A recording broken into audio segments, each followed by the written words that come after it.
지금부터 컬러 사이언스 앤 어플리케이션에 대한 발표를 시작하도록 하겠습니다. 먼저 컬러 코디네이트과 휴먼 아이에 대한 내용으로 인트로를 시작하도록 하겠습니다. 첫 번째로 컬러, 색에 대해서 알아보도록 하겠습니다.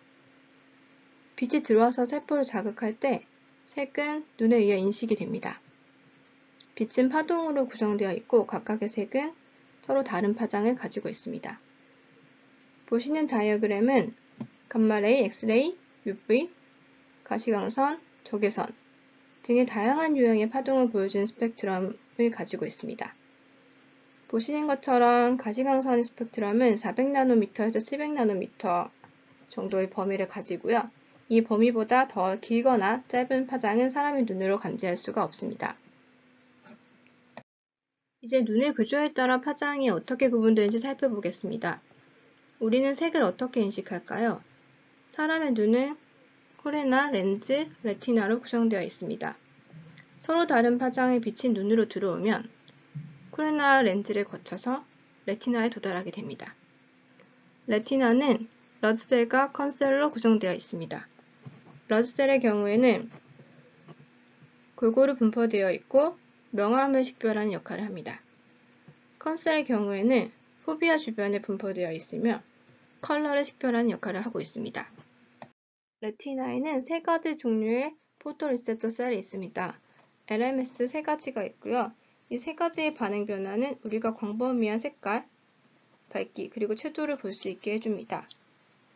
그래프에서 보시는 것처럼 러드셀과 컨셀은 각각의 최적의 파장을 가지고 있습니다. 그렇다면 인간은 얼마나 많은 색을 인지할 수 있을까요? 들어오는 빛은 Hue, Brightness, Saturation, 색상, 밝기, 채도에 따라 눈으로 구별됩니다. 간단한 계산 과정식을 통해서 인간은 약 200만 가지의 색을 구별할 수 있다는 것을 알 수 있습니다. 사람이 색을 인식하는 방법에 대해서 지금까지 알아보았고, 우리는 컬러가 3디멘전al 시스템으로 Hue, Brightness, Saturation이라는 것을 이미 알고 있습니다. 이제 색 표현에 대해서 알아볼 텐데요. 우리가 색을 인식하기 위해서는 라이트, 오브젝트, 그리고 반사된 빛을 인식하는 눈, 이 세 가지가 필요합니다. 컬러 스페이스의 표준을 정하기 위해서 1931년 CIE에서 컬러 매칭 실험을 진행을 하였는데요. 한쪽에 테스트 컬러를 비춰주고 한쪽에는 RGB 광원을 조절해서 테스트 컬러와 같은 색을 만들도록 했습니다. 그 결과 오른쪽과 같은 컬러 매칭 펑션이 나왔습니다. 여기서 트라이스티뮬러스 밸류는 테스트에 사용했던 RGB 색 광원의 양입니다.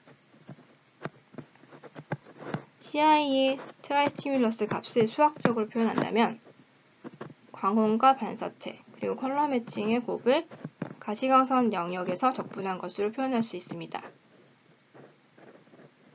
컬러 코디네이트는 트라이스티뮬러스 XYZ를 규격화한 것인데요. 아래의 식을 이용해서 소문자 XYZ로도 표현이 가능합니다. 이때 XY 값을 색으로 표현한 것이 바로 오른쪽에 보시는 것처럼 CIE 컬러 스페이스 크로마티시티 다이어그램입니다. 이 CIE 색 공간은 모든 색을 2차원의 평면에 표현하는 것을 가능하게 했습니다. 지금까지 컬러 코디네이트과 휴먼 아이에 대한 내용을 살펴봤고요. 이번 세션에서는 CIE 파일을 서머라이즈한 내용을 발표하도록 하겠습니다. 제가 선택한 주제는 VR에서 화면의 상도가 색상 인식에 미치는 영향을 조사하고 이를 실제 환경과 비교한 연구에 대한 내용입니다. 본 연구에서는 16명의 대학생이 이번 연구에 참여를 했고요. 모두 정상적인 색각을 가지고 있었습니다. 테스트 장비는 아이폰 XS와 미니소 심플 3D VR 글래스였습니다. VR 환경은 3D 맥스 소프트를 사용해서 3D 실내 공간을 제작했고요.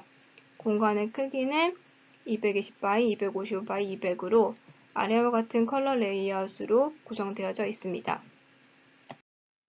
컬러 샘플은 CILab 공간에서 24가지의 색상을 선택했습니다. 레드, 옐로우, 그린, 블루, 퍼플. 각 색상 영역에는 4가지 밝기와 채도 수준이 있었으며 4가지 무채색도 포함했습니다.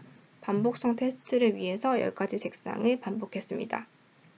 실험 절차는 참가자들은 라이트니스, 컬러풀니스, 그리고 휴 쿼드러처를 평가했고요. 34개의 테스트 색상이 무작위 순서로 하나씩 제시되었습니다. 각 색상 사이에는 30초 동안 중간 해석 화면이 표시되었고 이 세션은 30분 동안 소요되는 실험이었습니다. 아래 그림은 24가지 테스트 컬러의 익스피리먼트 플랫입니다. 마지막으로 실험 결과를 보면 CICN02 모델과의 코릴레이션 관계를 보는 건데요. 라이트니스 같은 경우에는 0.88의 코릴레이션 코에피션트 값을 가지고 있습니다. 휴 같은 경우는 0.99로 아주 높은 상관관계를 가지고 있다고 알 수가 있는데요. 반면에 컬러풀니스 같은 경우에는 다른 두 가지에 비해서는 좀 상관관계가 떨어지는 경향이 있습니다. 이 결과를 가지고 레졸루션이 가장 중요한 팩터는 아니라는 점을 확인할 수는 있었습니다. 결론적으로 이 연구는 VR 환경에서 색상 표현에 대한 CICN02의 예측 성능을 성공적으로 입증했고요.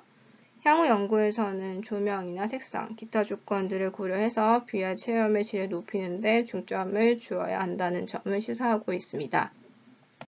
앞의 CI 스탠다드 어플리케이션으로 저는 VR을 선정해 봤고요. 지금부터는 VR을 주제로 논의해 보도록 하겠습니다.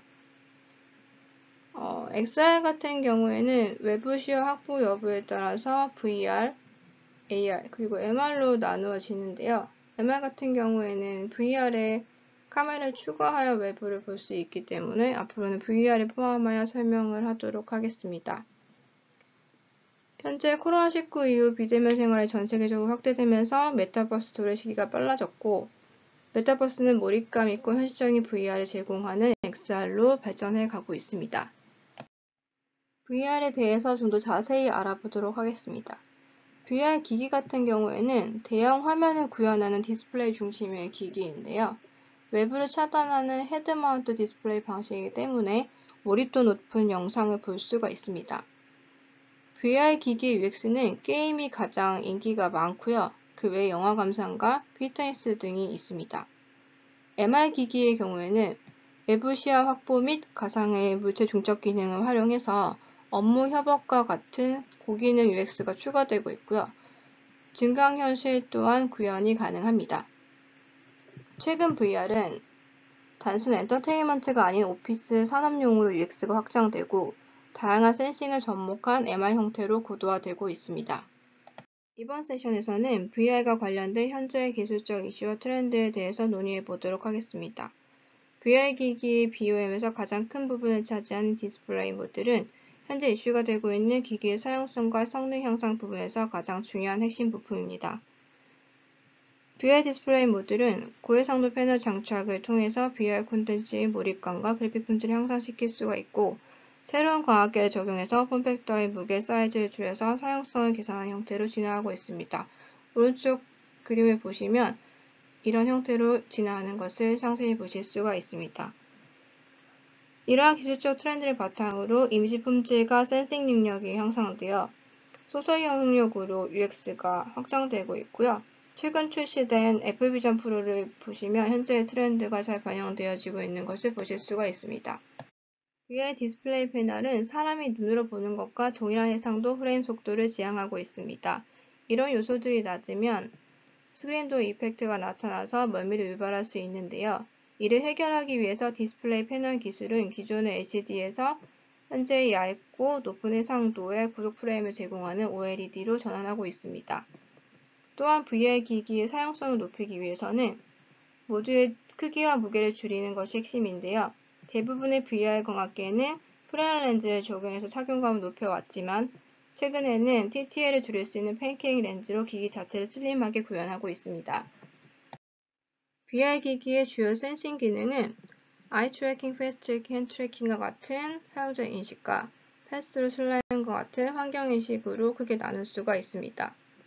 기존에는 단순히 사용자의 위치를 추적하기 위해 센싱 모듈을 사용했지만 VR의 환경 인식과 사용자 인식 능력이 강화되면서 이미지 센서 카메라가 점점 더 많이 적용되어지고 있습니다. 이미지 센서에는 RGB, BWIR 세 가지 종류가 있고요. 각 센서의 특성에 따라 적용할 수가 있습니다. 3D 센싱의 경우에는 인식거리와 요구 정밀도에 따라서 다양한 솔루션으로 적용할 수가 있습니다. 지금까지 내용을 정리해보면 VR 어플리케이션에서의 몰입도, 화질, 사용성을 높이기 위해서는 고해상도 슬림 디스플레이 모듈, 넓고 선명한 카메라, 정밀하고 빠른 센싱 모듈의 지속적인 개발이 필요합니다. 이상 발표를 마치겠습니다. 감사합니다.